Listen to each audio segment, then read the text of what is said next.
이제 오늘 우리에게 주시는 하나님의 말씀을 보겠습니다. 하나님의 말씀은 요한복음 1장 47절 말씀입니다. 요한복음 1장 47절 우리 다 함께 합독할 때에 하나님의 음성을 친히 듣기를 원합니다. 합독하겠습니다. 예수께서 나다나엘이 자기에게 오는 것을 보시고 그를 가리켜 이르시되 보라 이는 참으로 이스라엘 사람이라 그 속에 간사한 것이 없도다. 아멘. 우리는 2024년 전반기를 하나님의 은혜로 잘 이겼습니다. 또 힘든 일, 또 어려운 일들이 우리 주변에 있었지만 그럼에도 불구하고 오늘 우리가 호흡할 수 있고 예배할 수 있는 것은 다 하나님의 은혜입니다. 그러면은 전반기는 여러분들은 무엇을 의지하며 전반기를 보냈습니까? 아직도 여러분은 여러분의 건강과 여러분의 재물과 여러분의 가진 것을 의지하고 살고 있습니까? 아니면 여러분의 자녀를 위로 삼아서 자녀 때문에 여러분들이 살고 있습니까? 여러분 전반기는 어떻게 보냈습니까? 그러면 후반기는 어떤 힘으로 어떤 능력으로 우리가 살아가야 합니까? 저는 여러분들에게 2024년의 후반기는 하나님을 의지하고 하나님을 자기의 힘으로 사는 성도가 되기를 원합니다. 내 힘도 아니고 내 능력도 아니고 내 재물도 아니고 내가 가진 그 어떤 것도 아니라 하나님의 힘이 나의 힘이 되고 하나님의 능력이 나의 능력이 되는 그런 삶이 살기를 원합니다. 그러면 우리는 어떻게 그런 삶을 살 수 있을까요? 또 그렇게 살지 않은 사람도 있고 그렇게 살았던 사람이 있는데 시편 52편 7편에 보면은 보라 이 사람은 어떤 사람을 얘기하고 있습니다. 그 사람이 어떤 삶을 살았는가 얘기하는데 하나님은 이렇게 얘기합니다. 하나님을 자기 힘으로 삼지 않고 살았다. 오직 하나님이 자기의 힘이 되지 않고 오직 자기의 힘, 자기의 능력, 자기가 가진 것으로만 삶을 살았다 얘기합니다. 근데 그 사람이 두 번째는 어떤 삶을 사는 오직 재물의 풍부함을 신뢰하였으며 자기 자신을 의지했기 때문에 자기가 하신 제가 박수를 칠 때는 의미가 있습니다. 그렇기 때문에 여러분 저와 아이 컨택이 이루어져야 됩니다. 예배는 주일에 딱 한 번 드립니다. 우리 교회는 다른 예배와 다릅니다. 다른 사람들은 다른 교회는 새벽 기도도 있고 주요 저녁 예배도 있고 또 수요 예배도 있고 금요 예배도 있습니다. 근데 우리는 한 번의 예배를 드립니다. 한 번의 예배 시간에 에코를 좀 줄여주세요. 한 번의 예배 시간에 집중하지 아니하면은 우리는 오늘 예배에 집중하지 아니하면 우리는 가인과 같이 예배제의 실패자가 될 수 있습니다. 예배제의 실패자가 되었다는 것은 예배 후에 바로 결론이 납니다. 가인의 마음속에는 분노가 일어났습니다. 예배자의 실패자 속에 자기 스스로 나는 예배자의 실패자가 나타나는 마음이 분노가 나타난다. 우리는 가인을 통해서 알 수가 있습니다. 그래서 예배의 성공자가 되어야 합니다. 아벨과 같이. 그러기 위해서는 오늘 예배를 저와 여러분이 온전한 영과 진리로 하나님 앞에 예배를 드리려면 중요한 것이 있습니다. 토요일 스케줄을 관리를 잘해야 합니다. 토요일 스케줄이 너무 피곤하게 관리를 하게 되면 주일날에 피곤합니다. 그래서 토요일 스케줄을 여러분 다른 거 잡지 말고 기도하며 또 일이 끝나고 난 다음에는 여러분들이 일찍 주무시고 주일을 기대하며 또 말씀을 기대하며 찬양하며 또한 하나님의 은혜 가운데 나아가시도록 준비해야 주일날 저와 여러분은 온전한 예배자로서 나아갈 수 있고 온전한 예배의 성공의 한 번으로 말미암아 우리 인생이 변할 수 있습니다. 많은 사람들이 변했던 이유는 꾸준한 은혜도 있었지만 어느 한순간에 그 사람의 인생을 변하는 하나님의 말씀이 그의 심령 속에 먹과 같이 바뀌었을 때 하나님의 말씀이 그의 심령 속에 베드로의 설교를 들었던 사람과 같이 하나님의 말씀이 칼이 되어 찔렀을 때에 그들이 심령이 그들의 하트가 베어져 나가고 풀이 찌개름으로 말미암아 그들의 삶이 변화되었다는 것입니다. 그러므로 예배는 굉장히 중요한 것입니다. 가장 선한 것이 있다면 그것은 예배입니다. 그 선한 예배 시간을 위하여 저와 여러분이 준비해야 된다는 것입니다. 그런데 이 예배를 소중하게 여기하지 않는 사람들은 자기의 재물의 풍성함을 의지하고 신뢰한다 얘기하고 있습니다. 사람들이 이렇게 얘기합니다. 뭐니 해도 머니가 가장 최고다 얘기합니다. 물론 성경에도 그렇게 가르쳐주고 있습니다. 돈이면 무엇이든지 할 수 있다라고 성경은 우리에게 가르쳐주고 있습니다. 그만큼 돈은 능력이 있습니다. 그러나 돈의 능력이 얼마만큼 있느냐? 주님은 이것을 이렇게 말씀하셨습니다. 하나님과 만문, 돈신을 겸하여 섬길 수 없다. 즉 하나님과 동등한 위치에 올라갈 수 있는 것은 돈신 만문이다라고 성경은 가르쳐주고 있습니다. 그러므로 저와 여러분의 삶 속에 하나님을 의지하지 않고 하나님을 힘으로 삼지 아니하고 재물을 의지하고 신뢰하는 삶은 하나님에게서 멀어지는 삶이고 하나님의 은혜와 긍휼에서 떨어져가는 삶인 것입니다. 그런 사람은 결국 시편 52편 7절과 같이 자기의 사악함으로 자기 스스로를 강하게 한다 이겁니다. 악함이 자기를 강하게 한다는 거예요. 말씀의 능력이 내 영을 강하게 하고 말씀의 축복이 내 인생을 강하게 하는 것이 아니라 사악함이 나를 강하게 나를 든든하게 만든다라고 성경은 보라 이 사람 시편 52편 7절에 얘기하고 있다는 것입니다. 그렇습니다. 하나님을 자기 힘으로 삼지 않고 살아가는 사람들은 오직 재물을 신뢰할 뿐더러 자기만 의지하게 되어 있습니다. 그것은 헛된 것입니다. 저와 여러분이 과거에 그런 삶을 혹시 살았던 경험이 있을 수도 있습니다. 하나님보다는 돈을 쫓아가고 하나님보다는 다른 것을 쫓아갔다가 우리는 많은 것을 잃어버리고 그때 내가 그렇게 했어야 되는데 하면서 우리는 후회하며 때로는 건강을 잃어버리고 때로는 환경과 물질과 모든 것을 때로는 가족을 잃어버리고 그래서 우리는 지난날 힘들었던 우리의 삶이 있었을 것입니다. 그러므로 저와 여러분은 2024년 후반기에는 하나님을 나의 힘으로 삼고 살아가는 후반기가 되시기를 주님의 이름으로 축복합니다. 그러면 어떻게 하면 하나님의 말씀을 하나님으로 나의 힘으로 살아갈 수 있습니까? 그것은 하나님의 말씀을 듣고 그 말씀이 내 마음에 있어야 그 말씀으로 말미암아 우리가 어떻게 합니까? 믿음으로 살 수 있습니다. 왜? 믿음의 출처와 믿음의 근거는 어디입니까? 하나님의 말씀입니다. 하나님의 말씀을 듣지 않으면 내게 믿음이 올 수도 없고 믿음이 없기 때문에 우리는 믿음으로 살지도 못합니다. 믿음이 없이는 하나님을 기쁘게 살지 못한다라고 성경은 얘기하고 있습니다. 그럼에도 불구하고 자기는 하나님을 기쁘게 했다, 믿음으로 살았다 얘기하지만 하나님은 NO! 과감하게 선언할 수 있다는 것입니다. 자, 그러므로 저와 여러분의 하나님의 말씀에 능력이 얼마나 있는가? 시편 107편 20절에 보면은 이에 저희가 그 근심 중에 여호와께 부르짖으매 그 고통에서 구원하시되 어떤 사람이 근심이 있었어요. 문제가 있었어요. 그래서 이 문제를 가지고 이 근심을 가지고 하나님 앞에 기도했다는 것입니다. 부르짖었다는 것입니다. 그런데 하나님은 그 고통에서 그를 구원해 주셨다. 그 고통에서 문제에서 아픔에서 환경에서 병에서 질병에서 그를 어떻게 합니까? 치료해 주셨다는 말씀입니다. 그런데 그 과정이 어떤 과정인가를 설명하고 있는데 저가 그 말씀을 보내어 고치셨다. 저가 누굽니까? 하나님이 그 사람에게 무엇을 보내주셨다?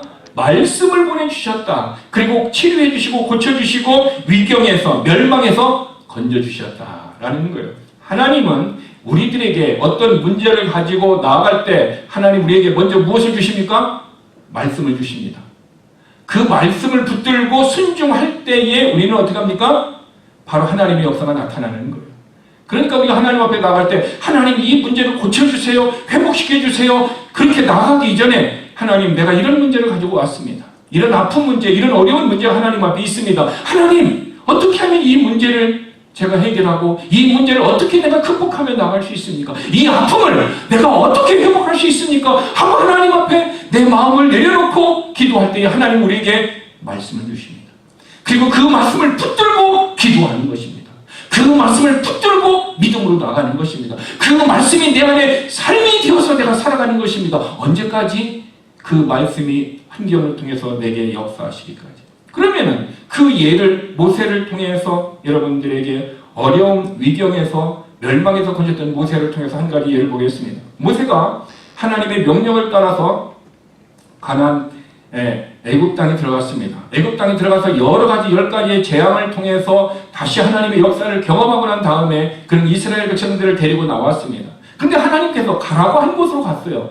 멀리는 가나안 땅이지만 가나안 땅을 가기 전에 가라는 곳이 있었습니다. 그곳으로 지금 가고 있습니다. 근데 거기 갔더니 어떻게 있습니까? 앞에는 홍해바다요, 좌우에는 산이 있습니다. 그리고 뒤에는 어떻게 합니까? 요셉과 지난 뒤에는 딱 뚫려 있는데 거기에는 애굽 백성이 오고 있어요. 한마디로 얘기하면은 우리말로 하면 모세는 도가니든 쥐 신세가 됐어요. 앞에서 물에 빠져 죽든지 아니면 도망가다가 산으로 가가지고 산의 고통을 통해서 죽든지 아니면 뒤로 가서 애굽 군인들에게 어떻게 해요? 죽든지 죽을 수밖에 없는 상황이에요. 여러분 혹시 저와 여러분이 인생 가운데 사방 동서남북이 우겨 싸움을 당하였을 때 환경이 있었습니까? 이민생활에서 우리는 이런 경험들이 한 번이 아니라 두세 번 우리 인간관계에서 이런 일들이 우리 안에 있었을 것입니다. 모세가 지금 그런 환경에 처해 있습니다. 그런데 앞에, 옆에, 뒤에 다 막혀 있습니다. 근데 열려 있는 곳은 어디입니까? 하늘만 열려 있습니다. 모세는 그런 위기에 있을 때 어떻게 했습니까? 백성들이 원망을 했습니다.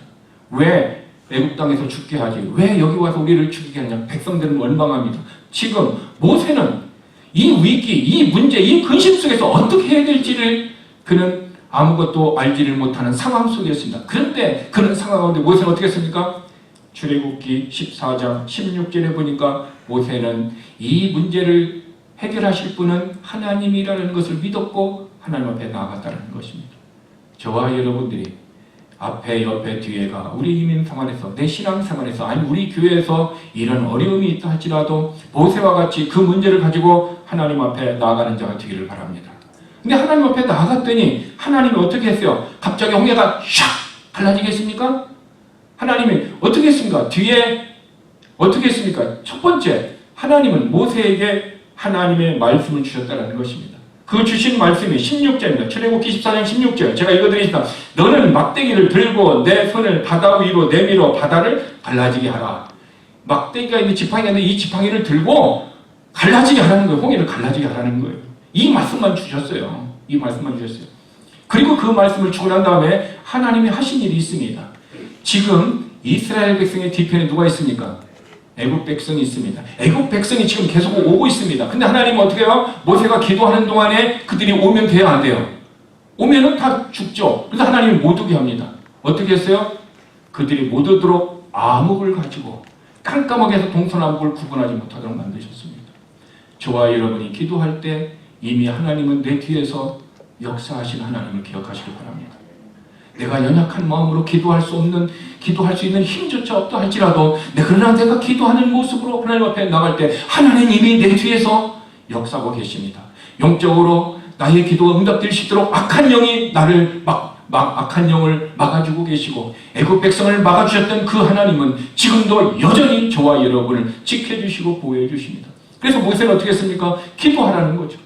그런데 여러분, 만약에 하나님께서 여러분들에게 지금 홍해 바다에 가서 막대기를 들고 가서 기도하라. 그러면은 홍해가 갈라질 것이다.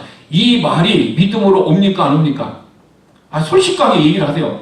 안 옵니다. 아니 홍해 바다의 깊이가 몇 미터인데 홍해 바다요 가장 깊은 곳이요 2,000m에서 3,000m의 깊이라는 거예요. 가장 깊은 곳이 물론 낮은 곳도 있습니다. 근데 그것을 갈라지게 해서 건너가게 하라는 거예요. 상식적으로, 과학적으로 불가능한 것입니다. 만약에 상식적으로, 과학적으로 하려면 어떻게 합니까? 내가 너희에게 큰 배를 보내줄 테니 그 배를 타고 가다. 아니면 내가 비행기를 보내줄 테니 그 비행기를 타고 가라. 그것도 비행기도 활주로가 있어야 되니까 헬리콥터, 너희들이 다 타시는 헬리콥터는 몇만 대를 보내니까 이거 타고 가라. 이것이 과학적이고 상식적입니다. 그런데 하나님은 우리의 상식을 깨뜨리고 갈라지게 해서 가라는 것입니다. 누구든지 그것이 이해할 수 없습니다. 그것을 받아들이기가 힘든 것입니다. 그런데 모세는 어떻게 했습니까? 의심하지 않았다는 거. 의심하지 않고 그대로 하고 있었다는 거. 그러면 모세가 의심하지 않고 그렇게 할 수 있었던 것은 어디에 있었을까요? 그것은 모세에게 주신 하나님의 뭐가 있습니까? 믿음이 있었기 때문에 그래요. 그 믿음이 내 안에서 나오는 빌리프, 내 믿음이 아니라 하나님에게서 나오는 예수 그리스도의 믿음, 하나님 아들의 믿음이 페이스가 있었기 때문에 그 믿음을 가지고 그는 어떻게 했습니까? 말씀을 들었습니다. 내 안에 있는 믿음이 있습니다. 어떻게 됐어요? 이 믿음이 결합되어졌다는 거죠. 믿음이 없으면 이 말씀을 상식으로 이해가 안 되고 논리로도 이해가 안 되고 그냥 믿음으로 받아들입니다. 다르게 얘기합시다. 여러분들이 동정녀 마리아가 예수를 낳을 때 처녀로서 남자가 없이 낳았다라고 성경에 기록되어 있는데 여러분 그것이 믿어집니까? 믿어지면 아멘 하시기 바랍니다. 자, 그러면 왜 믿어집니까? 상식으로 과학으로 안 돼. 내 안에 뭐가 있어요? 예수 그리스도의 믿음이 있으면 말씀이 어떻게 해요? 믿어지는 거예요. 바로 모세에게 이 믿음이 있었기 때문에 모세는 어떻게 해요? 하나님의 말씀을 믿었기 때문에 히브리서 4장 2절의 말씀과 같이 들은 말씀과 믿음이 결합되어지면 우리에게 강하게 역사한다는 것이 있습니다. 그러니까 말씀을 그것이 소중한 거예요. 여러분, 그래서 예배 시간은 굉장히 소중한 거예요. 성경을 읽는 것은 소중하고요. 또 우리가 어떻게 해요? 말씀을 묵상하는 것이 그렇게 소중해요. 왜? 이 말씀이 네 안에 믿음과 결합되어지면 능력이 나타난다는 거예요. 그래서 저는 2024년 후반기는 제가 기도해야 할 하나님의 말씀을 정했습니다. According to your faith. 지난번에 설교했듯이 마태복음 9장 28절 뭡니까? 너의 믿음대로 되라는 거예요. 내가 가진 믿음에 따라서 된다는 거예요. 내가 가진 믿음이 아니라 내게 주신, 내가 가지고 있는 하나님의 믿음을 얘기하는 거예요. 그래서 모세에게는 그 믿음. 그래서 히브리서에서는 모세가 믿음으로 모세는 그렇게 얘기 나왔죠. 이미 모세가 구약에서는 믿음의 모습을 발견할 수 없었지만 신약에 와서는 그를 믿음으로 했다라고 성경이 기록해 놓았다라는 것입니다. 그래서 모세는 어떻게 했습니까? 그 손을 들고 기도하는 순간 어떻게 했습니다? 저쪽에서부터 동쪽에서부터 서쪽으로 어떻게 합니까? 동풍이 불었어요. 동풍이 이렇게 바람이 불기 시작해요. 지금 기도를 여기서 하는데 여기는 아무것도 없어요. 근데 저쪽에서부터 바람이 불면서 점점 이렇게요? 갈라지면서 오고 있어요. 갈라지는 것뿐만 아니라 바닥이 어떻게 해요? 드라이되고 있다는 거. 왜? 그들이 건너가려면 드라이돼야 빨리 건너갈 수 있잖아요. 아스팔트는 포장이 아니더라도 물컹물컹한 땅을 어떻게 합니까? 지금 드라이 시켜서 지금 계속 하나님의 역사가 오고 있어요. 이 얘기는 저와 여러분이 말씀을 붙들고 기도할 때 이미 하나님이 뒤편에서는 악한 영을 막아주시고 우리를 보호해주실 뿐만 아니라 내 앞에서는 하나님 어떻게 해요? 역사여 기도의 응답이 오고 있다는 것입니다. 그러므로 시간과 때 하나님의 응답되는 타이밍은 하나님께 맡기시고 우리는 어떻게 합니까? 소망의 인내를 가지고 기도해야 된다는 것입니다. 그러므로 우리 가정의 문제, 우리 교회 문제, 우리 직장의 문제, 비즈니스의 문제, 내 인생의 어떤 그 문제도 하나님의 말씀을 붙들고 있으면 소망 가운데 어떻게 해요? 계속해서 그 말씀을 붙들고 기도하는 거예요. 말씀을 붙들고. 그래서 항상 모세의 기도의 방법은 뭐냐면요. 전에 하나님께서 저에게 이렇게 말씀해 주셨잖아요. 그렇기 때문에 하나님의 말씀대로 이루어 주셔야 됩니다. 모세의 기도의 특징이 뭡니까? 하나님의 말씀을 받았고 그 말씀을 근거해서 기도하는 거예요. 제가 어렸을 때 저희 어머니가 우리 셋째 동생이 이런 얘기를 했습니다. 네가 전교에서 1등을 하게 되면은 내가 TV를 사주겠다. 그때는 흑백 TV는 우리 집에는 흑백 TV가 없어가지고 항상 다른 집에 가가지고 어떻게 합니까? 무슨 시간에 가면 이렇게 TV를 그렇게 보고 또 집에 오는 그런 환경이었어요. 그런데 내 동생이 셋째가요. 지금 성악교회 다니고 있는데 걔가 1등을 했어요. 1등을 해서 어머니가 어떻게 했을까요? 공부 잘하라고 그냥 한 얘기면은 어떻게 해요? 다음에 사주지 이렇게 얘기할 거예요. 그렇죠? 근데 어머니는 약속을 지켰어요. 그래서 저희 집에 흑백 TV가 들어오는 순간 셋째 때문에 TV가 들어왔습니다. 여러분, 어머니는 자기 자식에게 약속한 것을 지키셨어요. 우리의 영적인 아버지 하나님은 성경에 기록된 모든 약속을 우리가 붙들고 기도하면 지켜주실 줄 믿습니다. 그래서 말씀을 붙들고 기도하면 모세가 전에 하나님께서 이렇게 말씀하셨는데 지금 이렇게 하시면 안 되잖아요. 하나님의 명예가 안 되고 약속의 하나님, 응답이 하나님이 아니잖아요. 그러니까 하나님 이거 응답해 주셔야 됩니다 라고 기도하는 거예요. 그랬을 때 어떻게 합니까? 하나님의 마음이 바뀌어서 모세에게 응답을 주시는 성경의 역사들을 볼 수가 있습니다. 전에도 말씀드렸지만 시카고에 가면 무디 신학교가 있습니다. 그 무디는 목사도 아닙니다. 평신도입니다. 근데 그 평신도가 엄청난 전도를 했습니다. 근데 무디가 어떻게 기도했다고 그랬죠? 항상 손가락을 가지고 이렇게 기도합니다. 손가락을 그렇게 말씀을 합니다. 하나님 보세요. 이렇게 말씀했잖아요. 말씀했으니 하나님 응답해 주셔야 됩니다 하고 얼마나 그 손가락을 가지고 이렇게 기도를 많이 했으면 그 인쇄되었던 글자들이 지워질 정도로 그렇게 많이 기도를 했다는 거예요.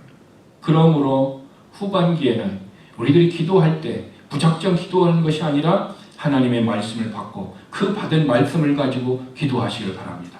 그리하면 하나님은 어떻게 반드시 응답해 주시는 것입니다. 그래서 모세가 평소에 그런 믿음이 있었기 때문에 그는 어떻게 합니까? 기도하는데 성경에 보니까 얼만큼 기도했습니까? 밤새도록 기도했어요. 밤새도록. 밤이 새도록. 이거 들고 기도하기가 얼마나 힘들었겠어요. 얼마나 내리고 싶었겠어요.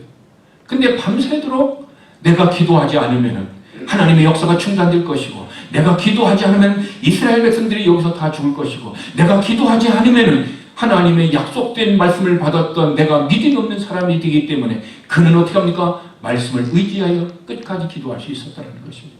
그랬을 때에 그들은 어떻게 했습니까? 홍해 바다를 건넜다라는 것이죠. 여러분, 그러면 여러분들은 2024년 전반기를 살아가면서 여러분들의 마음을 움직였고 여러분의 인생을 움직이고 여러분의 돈을 움직이고 여러분의 삶을 움직이게 했던 여러분의 마음을 움직이게 했던 하나님의 말씀은 무엇입니까? 이 하나님의 말씀이 없다면 우리는 말씀에 따라 산 것이 아니라 무엇에 따라 산 거예요? 내 소견에 오는 대로 내 지식대로 살아가는 것입니다. 그것은 신앙생활이 아닙니다.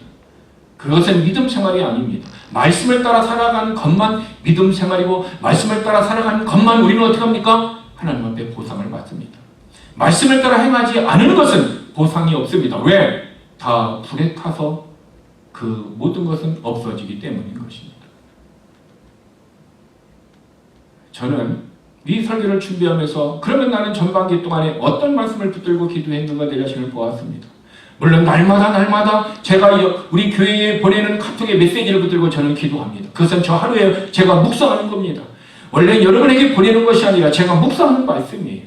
그 말씀을 가지고 저는 묵상을 하고 그 말씀에 의해서 저는 하루를 살고 있습니다. 그럼에도 불구하고 제가 6개월 동안 계속 붙들고 기도했던 것은 Understanding Heart.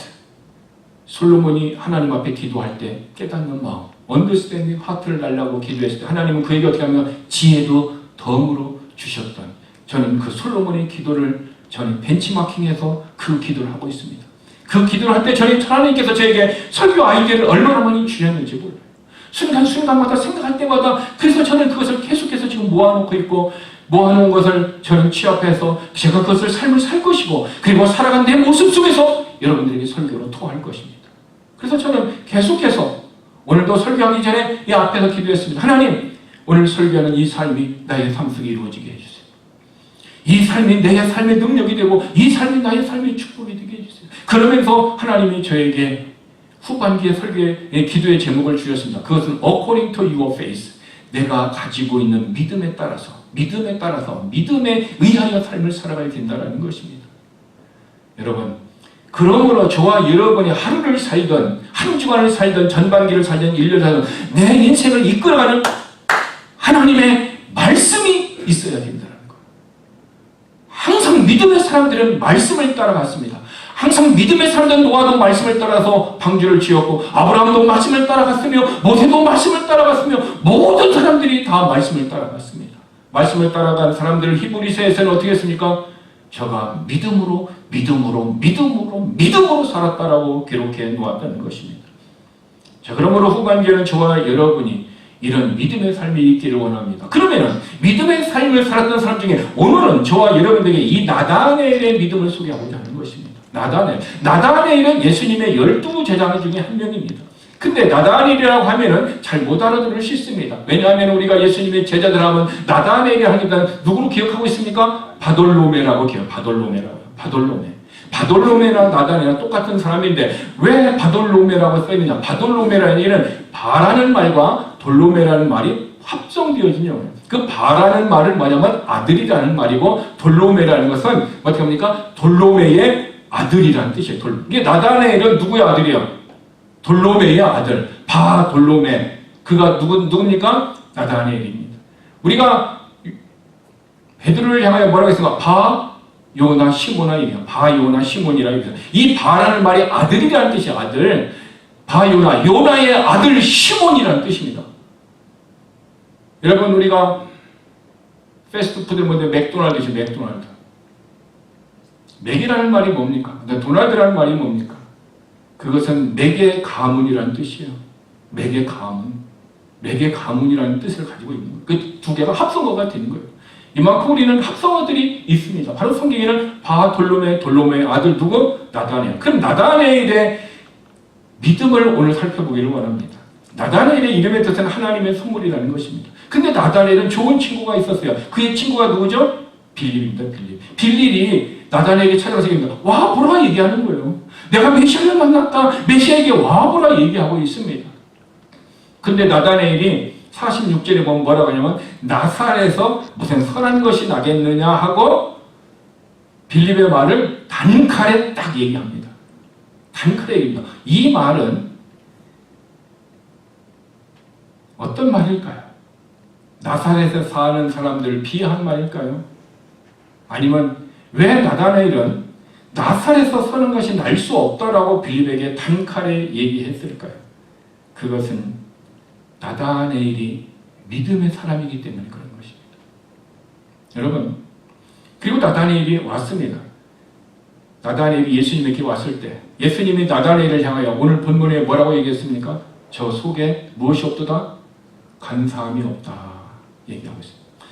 예수님이 나다나엘을 향하여 했던 첫 번째 인상, 첫인상이 뭡니까? 내 속에 간사한 것이 없다는 거예요. 겉모습을 얘기하는 것이 아니에요. 하나님은 우리에게 외모를 취하지 말라고 그랬어요. 많이 배웠던, 돈을 많이 가졌던, 이쁘던, 잘생겼던, 좋은 학력이든 그걸 보지 말라는 거예요. 근데 하나님은 하나님답게 그의 중심을 봤는데 그 중심은 뭐라고 그랬어요? 간사한 것이 없다. 간사한 것이 뭡니까? 간사한 것은요, 원칙, 일관성이 없이 자기 유익에 따라서 움직이는 사람들이에요.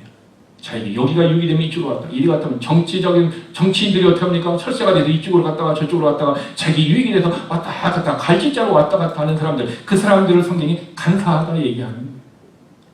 그러니까 나다나엘이 간사함이 없다는 얘기는 그는 원칙에 따라서 오직 하나님의 말씀을 따라서 살아가고 있는 사람이라는 것을 주님은 아셨고 그에게 평가를 했다는 것입니다. 그러면은 저와 여러분을 향하여 우리가 주님을 처음 만났을 때에 주님은 우리에게 어떤 얘기를 했을 것 같습니까? 때로는 힘든 사람에게 네가 힘들었구나, 네가 지쳐있구나, 내가 너를 위로해 주겠다 하고 예수님을 처음 만나고 예수님을 만날 수도 있습니다. 또 어떤 사람은 내가 죄를 져서 이 죄를 책망받고서 이 더러운 누구야 하면서 죄의 책망 속에서 예수님의 첫인상 속에서 예수님을 만난 사람도 있었을 것입니다. 우리는 만나는 방법이 또 환경이 예수님을 우리를 본 첫인상은 각각 다릅니다. 그러면은 예수님을 믿고 난 다음에 시간이 흘렀습니다. 그러면 지금 2024년 6월 30일 저와 여러분이 예배를 드리는 지금 예수님은 저와 여러분에게 두 번째 인상을 말한다면 어떤 인상을 얘기하겠습니까? 주일 예배를 잘 드리는 나의 사랑하는 딸이라고 얘기할 수도 있고, 여전히 네가 나를 사랑하고 있구나, 사랑하는 딸이라고 얘기할 수 있고, 아니야 너는 마음은 이러면서도 생각은 다른 곳에 가 있구나 하면서 책망의 말씀을 하실 수도 있다라는 것을 우리는 주님이 나를 향하여 어떤 마음을 가지고 있는가라는 것을 우리를 생각해 보아야 됩니다. 그러면 주님이 내 마음을 어떻게 평가하시는 아는 방법이 있을까요? 없을까요? 왜 침묵하십니까? 있습니다. 주님이 나를 평가하는 것이 어떨까요? 내가 말씀을 읽어보세요. 말씀이 거울이 되어 내 영혼의 거울이 되어 나를 비춥니다. 때로는 이 말씀이 책망의 말씀으로 말씀이 나를 책망한다면 지금 주님이 나를 책망하시는 것입니다. 지금 주님이 나를 위로하신다면 나를 회복을 위해 지쳐있는 내 것을 회복시키고 위로해 주시는 말씀이라면 지금 내가 주님의 인상 앞에 회복되어야 할 내가 모습을 보이고 있는 것입니다. 아니면 지금도 게을러가지고 예배를 드리는 것도 게으르고 또 공부하는 것도 게으르고 모든 것이 게으르다면 주님은 때로는 2달란트나 아니 1달란트 받았던 자와의 말씀을 통하여 게으른 자라고 그의 말씀을 비춰줄 수도 있습니다. 이것은 성령님이 하시는 것입니다. 그러므로 중요한 것은 성령님은 말씀을 통하여 내게 어떤 말씀을 주시는가, 그것이 중요하다는 것입니다. 그래서 나다나엘은 간사함이 없다고 했습니다. 하나님이 저와 여러분이 2024년 전반기를 살아간 우리들에게 평가를 할 때 어떻게 평가를 하는지 여러분 스스로 말씀을 통해서 여러분 자신을 평가를 받으시길 바랍니다. 자, 그러면 구체적으로 나다나엘의 신앙에 대해서 알아보도록 하겠습니다. 나다나엘은 어떤 믿음을 가졌습니까? 한마디로 얘기하면 나다나엘은 성경 중심의 신앙생활을 했어요. 하나님 말씀 중심의 믿음 생활을 했다는 것입니다. 오늘 본문에는 그것이 나와 있지 않은 것 같습니다. 그러나 그 증거가 나와 있습니다. 말씀 중심의 삶을 살아갔기 때문에 예수님은 나다나엘의 마음을 보시고 뭐라고 얘기했습니까? 내 속에 간사함이 없다는 거죠. 거짓이 없다는 거죠. 초지일관적으로 원칙에 따라서, 말씀의 원칙에 따라서 네가 살아가고 있구나라는 것을 평가했다는 것입니다. 평가의 결과가 간사함이 없다는 거예요. 그러면 무엇 때문에 그가 그런 것이 있어서 하나님 말씀의 중심을 살았다. 그러면 나단에게 하나님 말씀의 중심을 살았다는 성경적인 근거가 무엇입니까? 그것은 제가 서론에서 말씀드렸지만은 나사렛에서 무슨 선한 것이 날 수 있겠느냐 하고 빌립에게 한 그 말이 지금 나다나엘에게 하나님 말씀의 중심에 있었다라는 것입니다. 여러분, 어떻게 보면은 나사렛에서 선한 것이 나올 수 없다라는 비하하는 나사렛 사람일 수도 들려질 수 있습니다. 그러나 요나 선지자는 나사렛 출신입니다. 여기서 얘기하는 선한 것이 나올 수 없다라는 얘기는 어떤 선지자를 얘기하는 것이 아니라 무엇에게 구약에서 예언한 메시아가 나올 수 없다라는 거예요. 나사렛에 대해서는 메시아가 나올 수 없다 이게 얘기하고 있습니다. 왜? 많은 사람들이 지금 예수님을 메시아라고 하고 있고 예수님은 어디에서 살았습니까?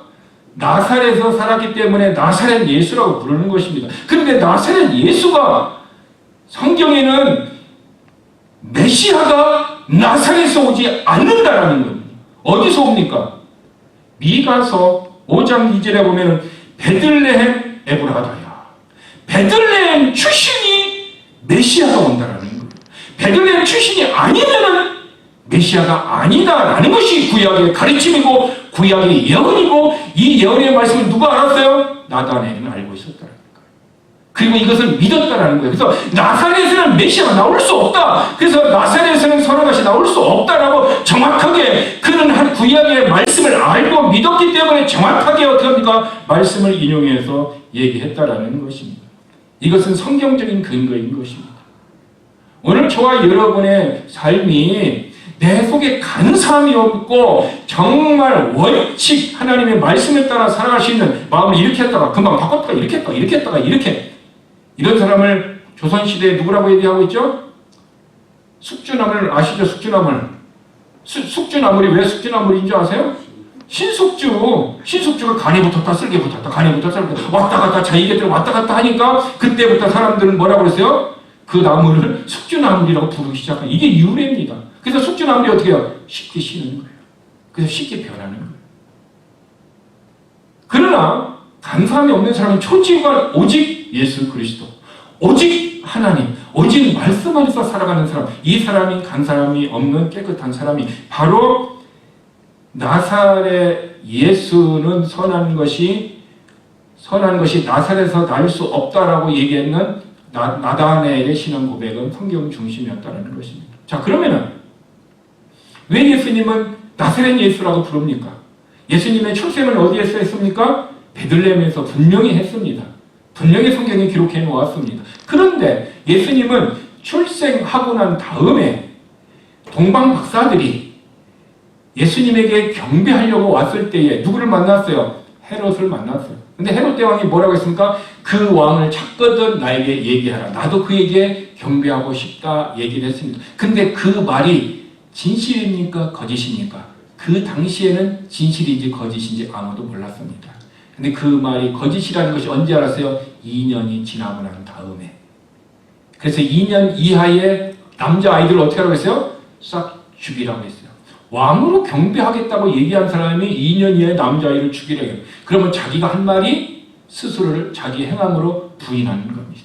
이것을 야고보서에서는 죽은 믿음이라고 하는 거예요. 내 마음의 믿음대로 살지 않고 반대로 살아가는 것을 얘기합니다. 죽은 믿음. 그래서 우리가 죽은 믿음이 있으면 우리 신앙생활이 성장하지 않는 것입니다. 그래서 동방 박사들이 경배하고 근데 그날 어떻게 했습니까? 하나님이 그에게 다시 계시를 주셨어요. 애굽에 누구야? 헤롯에게 가지 말고 다른 길로 해서 가라는 거죠. 그래서 동방 박사들은 다른 길로 해서 자기의 나라로 갔습니다. 그때에 하나님께서 꿈에 누구에게? 요셉에게 나타나서 지금 아이를 데리고 어디로 가라? 애굽으로 가라는 거예요. 구체적으로 가라는 애굽, 그리고 아기를 데리고 가라는 거예요. 성경에 보니까 요셉이 그 밤에 그 꿈을 꾸고 일어나는 즉시 어떻게 했습니까? 아기 예수 어린아이를 데리고 애굽으로 이민 갔습니다. 그래서 예수님은 본인이 원치 않게 애굽으로 이민을 갔는데 그 이민 간 것은 누구의 뜻이었어요? 하나님의 뜻이었다는 거예요. 왜 하나님은 그를 이민으로 보냈을까요? 왜 보냈을까요? 이유가 뭘까요? 헤롯이 2살 된 이하의 아기를 죽일 것을 하나님은 아셨기 때문에 이미 하나님은 요셉과 마리아에게 예수님을 보호할 수 있는 하나님의 말씀을 통해 보내주셨어요. 그들이 애굽으로 가고 싶어 간 것이 아니고 하나님의 무엇을 따라서 말씀을 듣고 말씀을 따라서 갔다는 거예요. 그때 하나님의 은혜가 임하세요. 저와 여러분이 그래서 하나님의 말씀을 받는 것은 중요해요. 그렇다고 요셉과 같이 꿈에 나타내 주세요. 드림을 통해서 나타내 주세요. 내게 환상, 비전을 통해서 나타내 주세요. 우리는 그렇게 기도할 필요는 없습니다. 우리는 하나님의 기록이 기록되어진 계시된 하나님의 말씀을 통해서 우리에게 말씀을 주시는 것입니다. 그래서 말씀을 듣는 시간이 그렇게 소중한 거예요. 하나님이 내 인생에 앞으로 어떤 일이 일어날지 모르지만 하나님은 그것을 준비할 수 있도록 말씀을 주시고 그리고 순종한 자에게 살아있는 믿음이 있는 자에게 하나님께서 그를 보증하시고 약속대로 축복하시고 인도하신다는 것입니다. 그러므로 말씀이 없는 자와 말씀이 있는 자는 어떻게 합니까? 하나님을 보함을 받는 자와 하나님을 보함을 받지 못한 자라는 것을 우리가 기억해야 된다는 것입니다. 그런데 하나님께서는 시간이 많이 지나고 난 다음에 어떻게 요셉에게 다시 헤롯이 죽었으니 어떻게 하라? 다시 이스라엘로 복귀하랍니다. 복귀할 때 어디로 갔어요? 나사렛이라는 동네에 갔다라는 거죠. 그래서 이 나사렛에서 예수님이 성정을 했어요. 아마 그때가 2살 정도 조금 넘었을 가능성이 있습니다. 아마도 애굽에서 한 1년 이상 정도 살았을 가능성이 있습니다. 그때가 언제여서 헤롯 왕이 죽고 난 다음에 헤롯 왕이 BC 4세기에 죽었어요. 그런데 예수님이 온 것은 BC 6세기 정도에 왔다라는 것입니다. 여러분, 이렇게 하나님은요, 하나님을 보호하고 하나님을 지켜주고 하나님의 말씀을 따라 살아가는 자에게 어떻게 합니까? 그에게 은혜와 긍휼을 베풀려고 무엇을 주신다? 말씀을 주시고, 말씀대로 순종하는 자에게 무엇을 주셔요? 은혜와 축복과 긍휼이 임하는 거예요. 하나님, 내가 돈 주세요, 돈 주세요, 돈을 달라고 기도하지 마세요. 하나님, 내가 살아갈 수 있는 경제적인 활동을 할 수 있는 내가 어떤 그런 능력과 하나님의 은혜를 달라고 하면 하나님은 돈이 하늘에서 금덩어리가 뚝 떨어지게 할 수도 있습니다. 왜? 까마귀를 통해서 고기와 빵을 뚝 떨어지게 해서 엘리야를 먹이듯이 그렇게 할 수도 있습니다. 그러나 그것은 특별한 위기의 상황이 있을 때만 그렇게 하는 것입니다. 그러나 하나님은 지금은 어떻게 합니까?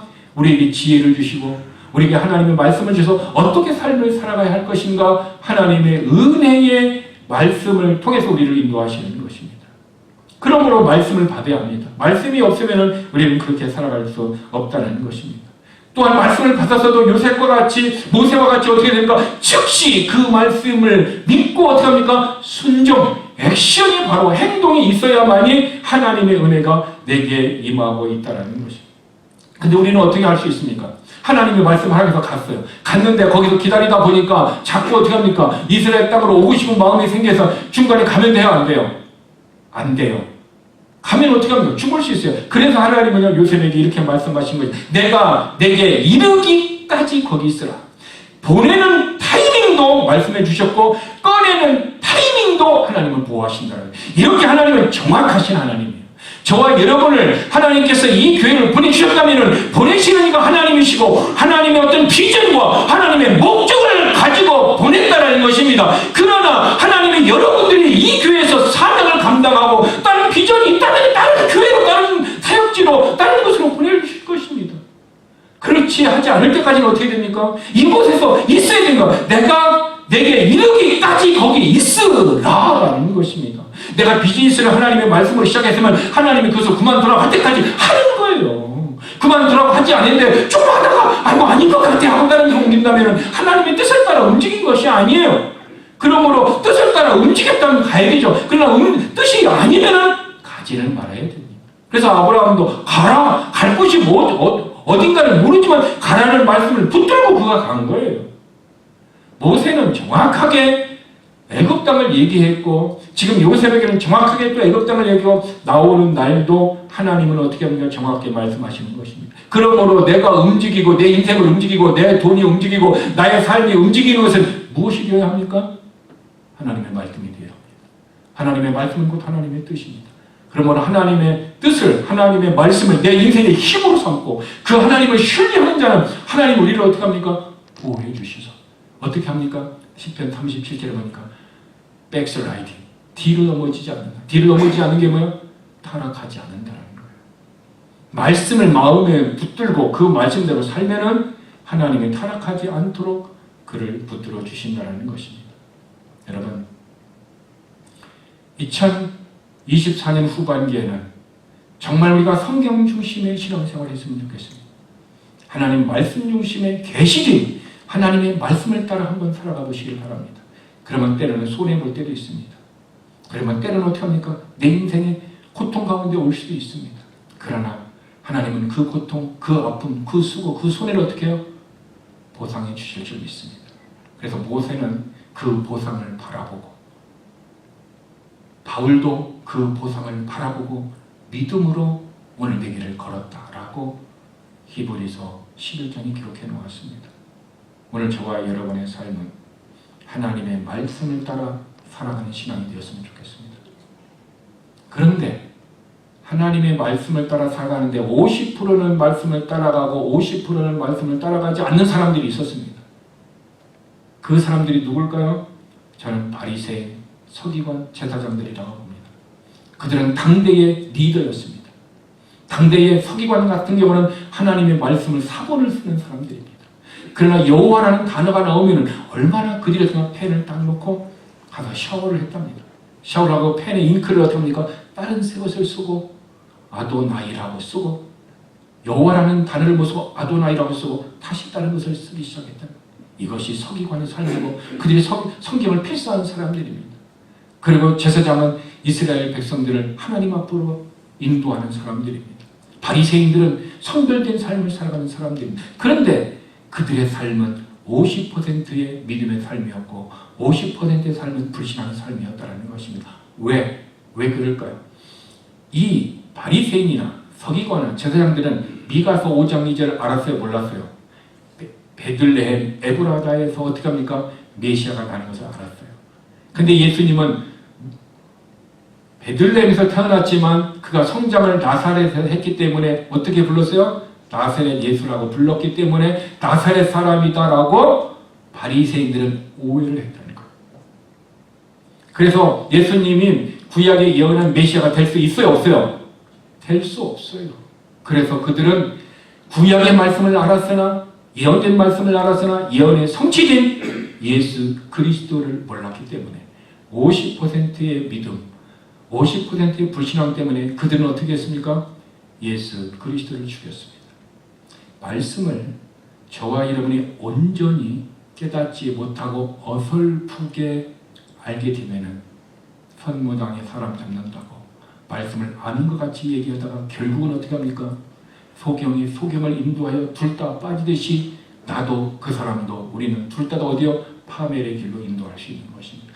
그러므로 말씀을 배우고 말씀을 알고 말씀이 나의 능력이고 말씀을 힘으로 살아가는 사람과 말씀이 없이 바리새인과 같이 50%의 말씀을 가지고 50%의 불신앙을 사는 사람들은 결국 무엇입니까? 예수님을 십자가에 못 박는 죄를 지었다는 거예요. 말씀을 모르면은 죄를 짓고 말씀을 알면은 죄에서 건짐을 받습니다. 2024년 후반기 저의 삶, 여러분의 삶, 우리는 어떤 삶을 살아야 될까요? 나다니엘과 같이 내 속에 간사함이 없는 일관된 하나님의 말씀을 따라 살아가서 50%의 믿음이 아니라 100%의 믿음으로 하나님 앞에 내 자신을 드리는 후반기가 되었으면 좋겠습니다. 그렇게 우리의 삶을 드리고 난 다음에 하나님이 내 인생을 역사하신 나의 12월 31일 날 내 인생의 모습을 한번 비교해 보세요. 내 인생의 모습을 한번 비교해 보세요. 그러면 확연하게 50%의 삶을 살았던 바리새인들은 핍박하고 자기 유익을 위해서 그들은 죄를 졌지만 100%의 삶을 살았던 제자들은 결국 어떻게 했습니까? 하나님 앞에 신실한 삶을 살아서 그들의 삶이 하나님 앞에 축복이 되어지고 그들의 삶을 성경이 기록되어져서 하늘과 땅은 없어지겠으나 영원히 없어지지 않은 하나님의 말씀이 이 땅에 살아가는 날 동안 뻔하여 하늘나라에 가서도 그들의 이름은 빛날 것입니다. 그것이 성도의 삶이에요. 그것이 저와 여러분이 인생에 있는 날 동안 우리가 어떤 삶을 살아갈 것인가가 그 날에 결정이 되어지는 거예요. 오늘 어떤 삶을 살아가느냐가 내 미래의 일이 결정되는 거예요. 나다니엘과 같이 말씀 중심으로 살아가 저와 여러분이 우리가 좋은 열매, 좋은 축복의 삶이 되기를 주님의 이름으로 축복합니다. 기도하겠습니다. 여러분, 나다니엘은 네가 선지의 예언의 말씀을 알았습니다. 바리새인이나 유대인들 서기관들도 미가 선지자의 연의 말씀을 알았습니다. 문제는 나다나엘은 그 예수님을 만났고 그 예수님에게 인생을 드렸고 그의 삶이 하나님의 은혜를 입었습니다. 그러나 바리새인과 서기관들은 하나님의 말씀을 믿지 않고 하나님의 말씀을 따르지 않았습니다. 반은 알고 반은 몰랐습니다. 반은 믿고 반은 믿지 않았습니다. 결국 그들의 삶은 주님은 차라리 하면서 안타까움을 가졌습니다.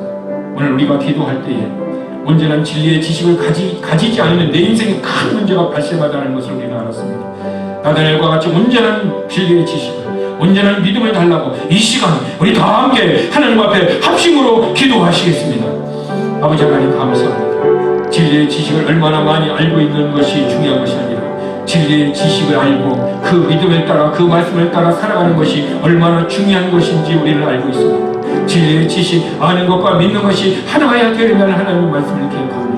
하나님, 바리새인들은 예수님이 아는 진리의 지식을 몰랐기 때문에 그를 십자가에 못 박았습니다. 그러므로 성경의 진리의 지식을 모르면 죄를 짓는 것입니다. 예수를 믿지 않으면 지옥에 간다는 이 진리의 말씀을 받아들이지 못하고 그들은 믿지 않기 때문에 그들은 예수님을 믿지 않아서 지옥에 갑니다. 이렇게 진리의 지식을 아는 자와 모르는 자와 천국과 지옥이고, 이렇게 진리의 지식을 모르는 자들의 삶이 예수님을 십자가에 못 박고 죄를 짓는 삶을 살아가는 것을 우리는 성경의 가르침을 통해서 배웠습니다. 그러면 우리는 어떻게 합니까? 온전한 진리의 지식을 가지고 살아갈 수 있도록 하나님 말씀을 듣는 그 일에 하나님 우리에게 힘을 주시옵소서, 능력을 주시옵소서, 말씀을 들을 때 진리의 지식을 깨닫게 하여 주시옵소서, 성령님 깨닫게 하여 주시고, 들은 하나님의 말씀이 아버지 우리 안에 믿음이 되게 하시고 아는 것과 믿는 것이 하나가 되게 하여 주셔서 우리의 삶이 믿음의 삶을 살고 축복의 삶을 살아서 아버지 하나님 주님 앞에 섰을 때 우리가 살았던 모든 삶이 불타 없어지는 것이 아니라 믿음으로 해왔던 모든 것이 금과 같아서 은과 같아서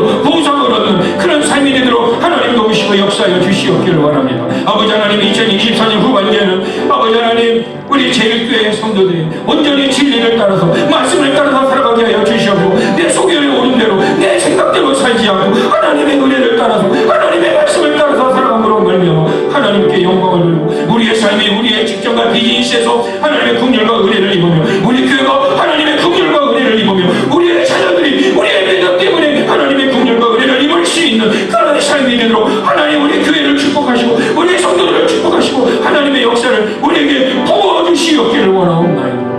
아버지 하나님, 하나님의 교회에 나올 때에 우리가 빈손으로 하지 않냐고 하나님 앞에 10의 1조 감사의 예물로 또한 주일 헌금으로 우리의 기도 제목을 가지고 하나님 앞에 드렸습니다. 아버지 하나님, 이삭의 몸을 드렸던 오늘도 우리의 몸을 하나님 앞에 드렸고 영과 진리로 하나님 앞에 나와왔습니다. 하나님 우리가 드린 이 드림을 아버지 하나님 믿음으로 드렸사오니 하나님 받아주시옵소서. 받으시고 하늘에서 우리의 상급이 되게 하시며 이 땅을 사는 우리들에게 믿음의 보상을 허락하여 주셔서 제일교회 모든 성도들에게 믿음의 보상을 통해 하나님으로 부자가 되게 하여 주시고, 환경으로 믿음의 환경에 부자가 되게 하여 주시고, 건강에 부유함을 주시옵시고 환경에 부유함을 주셔서 아버지 하나님 우리의 승리가 하나님 앞에 승리가 되게 하시며 하나님은 힘으로 살고 내 자신을 신뢰하지 않고 오직 하나님을 신뢰하고 말씀을 신뢰하며 살아가는, 그래서 하나님의 하늘의 축복을 이 땅에서 누리는 우리 제일교회 모든 성도가 되도록 하나님 도와 주시옵소서. 예수님의 이름으로 기도드렸습니다.